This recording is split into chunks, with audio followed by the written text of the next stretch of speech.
کبھی کبھی دوستوں کے پاس جا کے رات گزار لیتا ہوں اور میں اپنے دل کو سکون لے لیتا ہوں، لیکن اس کی ماں اس کے جوتے سینے سے لگائے پھرتی ہے، اس کی اماں اس کے پرانے کپڑے لے کے سینے سے لگائے پھرتی ہے۔ کہنے لگا حضرت جی کوئی کوشش کرو، کوئی دعا کرو کہ اللہ مہربانیاں کرے۔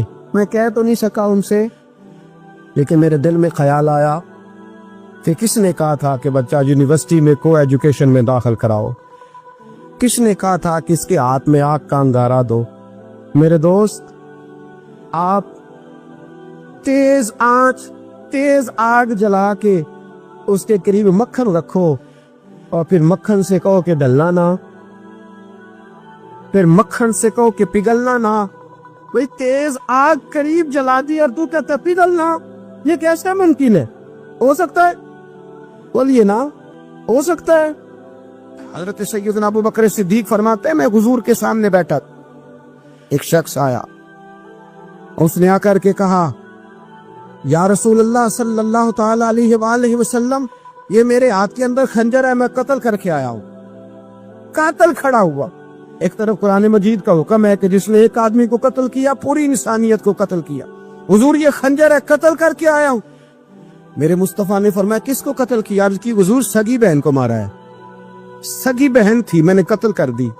میرے نبی پاک صلی اللہ علیہ وسلم نے فرمایا کیوں مارا؟ پیار نہیں تھا؟ محبوبہ بہن سے کس کو پیار نہیں ہوتا، بڑا پیار تھا، پر مارا کیوں؟ تو صحابی رونے لگے، کہنے لگے محبوبہ میں بڑا پیار کرتا تھا، پر وہ کافرہ تھی، مشرکہ تھی، بڑا پیار کرتا تھا، جب بھی اس کے پاس جاتا وہ آپ کے بارے میں بات چھیڑ دیتی، میں اس کو کہتا سارا کچھ کر لے میرے نبی کے بارے میں بات نہ کرنا، میں ہر شے سہ لیتا، پر مصطفیٰ کریم کی ذات کے بارے میں کوئی بات برداشت کرنے کی طاقت نہیں رکھتا، یہ والا جملہ نہ کہنا۔ میں اس کو روکتا، منع کرتا، وہ باز نہ آتی۔ کہتے ہیں آج اس نے اتنی سخت بات کی کہ میں اس کا گلا کاٹ آیا ہوں، قتل کر دیا ہے۔ حضور میرے لیے حکم کیا ہے؟ تو نبی پاک نے فرمایا جا، تیرے اوپر کوئی سزا نہیں، تو نے جو کیا ہے اچھا ہی کیا ہے، نہیں اچھا کر ڈالا ہے جو تو نے کیا ہے۔ ایک صحابی نابینا تھے، آنکھوں سے نظر نہیں آتا تھا، رشتہ کوئی نہیں دیتا تھا، معذور آدمی تھے، نکاح ہوا، شادی ہوئی، 2 بیٹے دیے اللہ، گھر بس گیا، بیوی کپڑے دھو کے دیتی، خدمت کرتی، روٹی پکا کے دیتی، بچے بڑے حسین تھے، اور وہ صحابی خود فرماتے ہیں، نابینا صحابی کہتے ہیں موتیوں کی طرح کے میرے بچے، جو بھی آتا آ کے کہتا تیرے موتیوں کی طرح کے لال ہیں۔ لیکن آپ فرماتے ہیں ایک صبح اعلان ہو گیا، مدینے میں شور ہو گیا کہ اس نابینا صحابی کی بیوی قتل ہو گئی، کسی نے خنجر کے دبایا، مر گئی ہے۔ کہتے ہیں اس کے لواحقین اکٹھے ہوئے، در رسالت مآب پہ آئے، آگے کہنے لگے حضور ہمارا قاتل ڈھونڈ کے دیں، ہماری بیٹی کو کس نے مارا؟ میرے رسول پاک نے مجمع پہ نظر ڈالی، فرمایا بھائی مجھے کہنے کی ضرورت نہ پڑے، اگر قاتل موجود ہے تو خود اٹھ جائے۔ خود اٹھے، وہ نبینا صحابی بیچ میں سے اٹھ کے کھڑے ہو گئے، کہنے لگے سونیا قاتل کوئی بار نہیں، میں خود قاتل ہوں، میں نے مارا ہے، میں قاتل ہوں، میں نے مارا ہے۔ مصطفیٰ کریم سید عالم صلی اللہ علیہ وسلم نے فرمایا تجھے تو اس کی بڑی ضرورت تھی، بڑی حاجت تھی، تیری بیوی تھی، تیرا گھر سنبھالتی تھی، تیرے بچے تھے۔